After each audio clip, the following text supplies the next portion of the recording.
జనవరి 18 దేవుని వాగ్దానం. ఆయన కృపాక్షమాపణలు కల దేవుడై ఉన్నాడు. దానియేలు 9:9. మన ప్రభువైన యేసుక్రీస్తు నామములో మీ అందరికీ ఈ ఉదయము శుభములు తెలియచేయచ్చు ఉన్నాను. ప్రియులారా, దేవుని మహాకృపలో మనము మరొక నూతన దినాన్ని చూచే ధన్యత దేవాతి దేవుడు మనకు అనుగ్రహించి ఉన్నాడు. ఈ దినమును బట్టి దేవునికి నేను కృతజ్ఞతాస్తుతులు చెల్లించుచూ ఉన్నాను. ప్రియ విశ్వాసులారా, ఎలా ఉన్నారు? అందరూ క్షేమంగా ఉన్నారని ప్రభు నామాన్ని బట్టి నమ్ముతున్నాను. ప్రియమైనటువంటి సంఘమా, విశ్వాసులారా, ప్రభు ఇచ్చే వాగ్దానాలు మనలను ఉన్నత స్థలాల వైపు, ఉన్నతమైనటువంటి ఆలోచన కలిగి నమ్మకము, విశ్వాసాన్ని పెంపొందించేలాగా మనకు దోహదపడుతూ ఉంటాయి. అలాంటి గొప్ప వాగ్దానము మన జీవితంలో ఎప్పుడూ ఆశీర్వాదకరమే. నేటి వాగ్దానాన్ని గమనించినట్లయితే దేవుని యొక్క లక్షణములను స్పష్టంగా తెలియజేస్తూ ఉంది. ఆయన కృపగలిగిన వాడు, క్షమాపణ ఇచ్చే దేవుడు.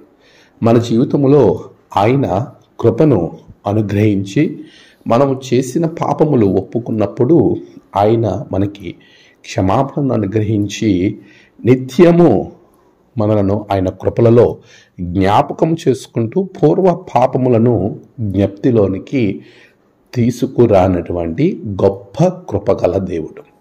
అటువంటి దేవాతి దేవుని యొక్క ఆశీర్వాదం మనలను ఎప్పుడూ వెన్నంటి మనతో ఉంటూనే ఉంటుంది. ప్రియ విశ్వాసులారా, ఒకవేళ పూర్వ దినములలో దేవునికి వ్యతిరేకమైన తప్పిదాలు, పాపము చేసి దానితో పశ్చాత్తాపంతో, ఆ గిల్టీనెస్తో నువ్వు ఉన్నట్లయితే ఈ క్షణమే దేవుని పాదాల దగ్గర నువ్వు ప్రార్థన చేయి. ఆయన నీ పాపములను క్షమిస్తాడు. నువ్వు ఆ పాపముని ఒప్పుకుని విడిచిపెట్టినట్లయితే ప్రభు నిన్ను ఎన్నడెన్నటికీ తన శిక్షా స్మృతిలోనికి తీసుకురాడు కానీ కృపతో నీకు క్షమాపణ అనుగ్రహించే గొప్ప దైవం మన ప్రభువైన యేసయ్య. అటువంటి దేవుణ్ణి నువ్వు ఆరాధిస్తున్నావు. మన దేవుడు ఎప్పుడూ కృపను చూపించే దేవుడు. ఆ అద్భుతమైన కృపతో మనలను క్షమాపణ కూడా అనుగ్రహించి మనలను ఉన్నత స్థానంలో నిలబెట్టే ప్రభువు.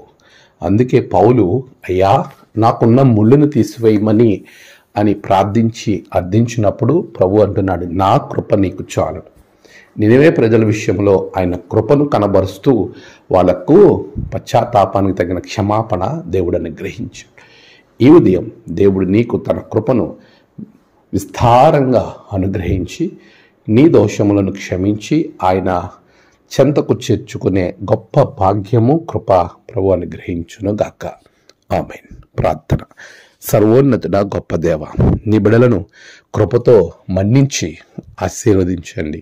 నేడు వారి ప్రయాణాలు, పనులు, తలపెట్టిన కార్యములన్నిటిలో గొప్ప గొప్ప జయములు బిడలకు దయచేయండి. నేడు జన్మదినము, వివాహ దినము, ఆయా విశేష దినములు జరుపుకుంటున్న బిడలను బహుగా దీవించండి. తమ ప్రియులు కోల్పోయి ఆదరణ కొరకు ఎదురు చూస్తున్న బిడలకు ఆదరణ, నెమ్మది అనుగ్రహించండి. దినదీవులతో నింపమని యేసయ్య నామమున ప్రార్థించి వేడుకొంచున్నాం తండ్రి. ఆమేన్. తండ్రి, కుమార, పరిశుద్ధాత్మ త్రియేక దేవుని గొప్ప కృప, క్షమాపణ మీకు అనుగ్రహించి దీవించునుగాక. ఆమేన్.